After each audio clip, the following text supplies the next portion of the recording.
Selamat pagi, saudaraku seiman dalam Kristus. Salam sukacita untuk kita semua. Marilah kita siapkan hati dan pikiran kita untuk mendengarkan firman Tuhan. Tuhan beserta kita sekarang dan selama-lamanya. Inilah Injil Yesus Kristus menurut Markus bab 10 ayat 46 sampai 52. Dimuliakanlah Tuhan. Lalu tibalah Yesus dan murid-muridnya di Yeriko.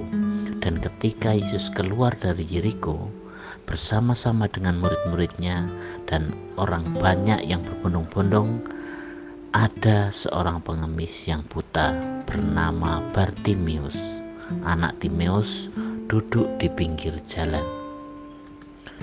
Ketika didengarnya bahwa itu adalah Yesus orang Nazaret, mulalah ia berseru, "Yesus anak Daud, kasihanilah aku." Banyak orang menegurnya supaya ia diam.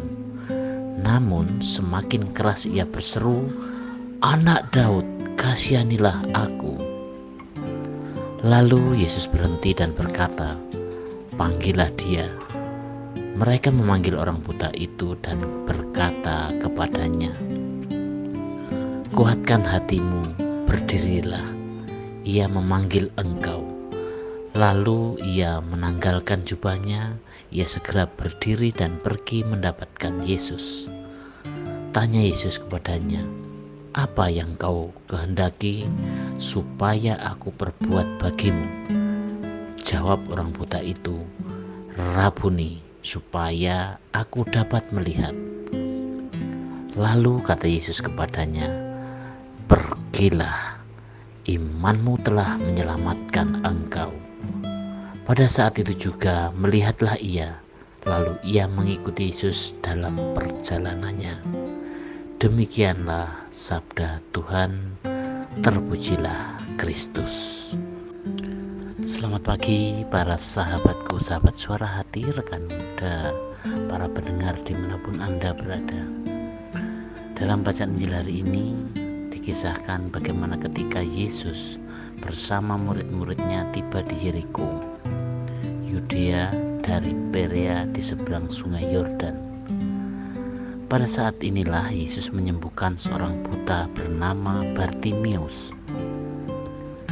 Karya dan mujizat penyembuhan terakhir dari pelayanan Yesus kepada umum.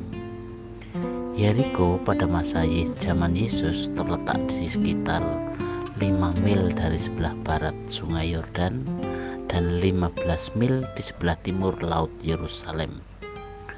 Kota Kanaan dari zaman Yosua terletak 1 mil ke utara.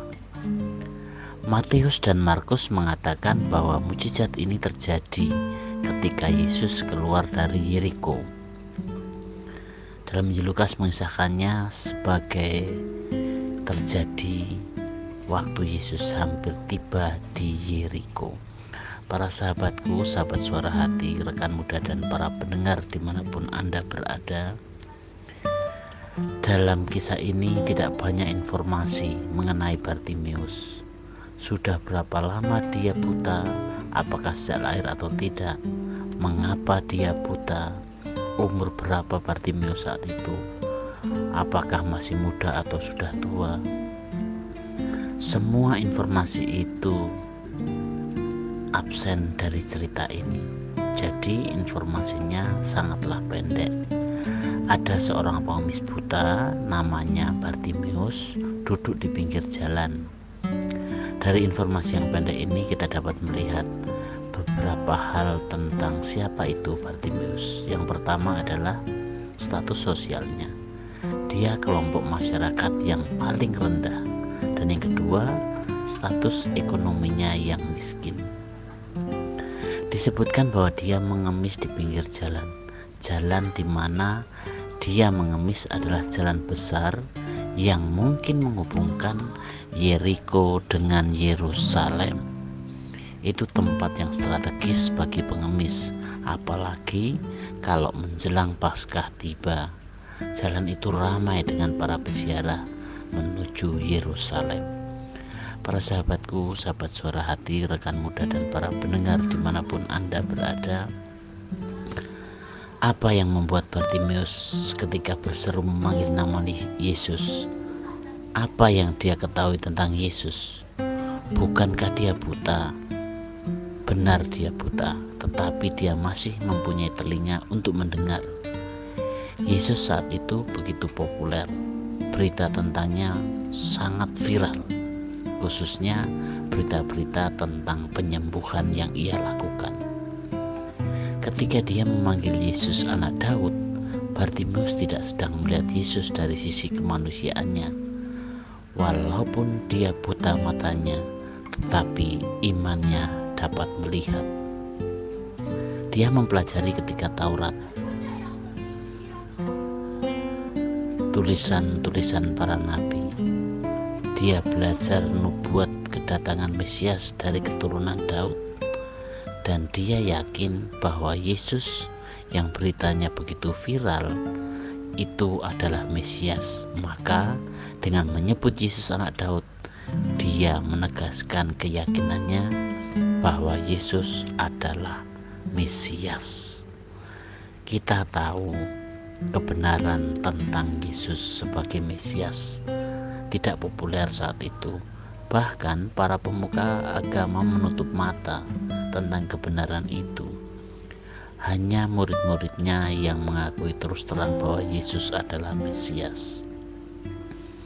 Coba kita lihat saja bagaimana waktu Yesus lahir. Firman Tuhan sudah jelas memberitakan nama, tempat lahir sudah diberitahukan jauh-jauh hari sebelumnya, tetapi orang-orang Yahudi tidak siap. Hanya gembala dan orang Majus. Para sahabatku, sahabat suara hati, rekan muda dan para pendengar dimanapun Anda berada, dalam kisah ini Yesus mau menghubungkan bagaimana kesembuhan Bartimeus dengan imannya. Ada banyak hal yang penting dari imannya yang membuatnya siap untuk menerima berkat dari Tuhan. Imanlah yang menginginkan Yesus. Imanlah yang mengetahui siapa dia. Imanlah yang tahu apa yang pantas dia terima dari Yesus. Imanlah yang dapat memberitahu Yesus apa yang diinginkannya. Imanlah yang dapat memanggil Yesus Tuhan. Iman mengubah hidup seseorang dari gelap kepada terang. Jadi kalau kita masih hidup dalam kegelapan, berarti kita tidak beriman.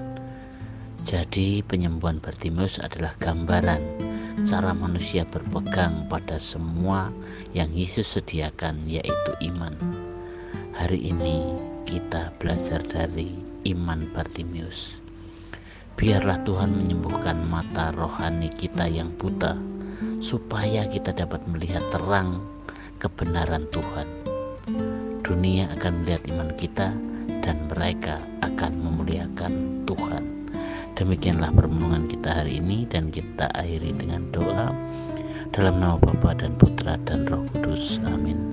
Bapa dalam surga, terima kasih untuk firman-Mu hari ini, di mana melalui teladan Bartimeus kita semua belajar tentang iman. Secara jasmani kita seringkali melupakan, seringkali jauh daripada Tuhan. Tetapi kami yakin dan percaya melalui bimbingan Roh Kudus-Mu, iman kami semakin dikuatkan, dan semoga kami selalu setia dalam panggilan hidup kami. Doa ini kami serahkan kepada-Mu Tuhan dengan perantaraan Kristus Tuhan kami. Amin. Dalam nama Bapa dan Putra dan Roh Kudus. Amin.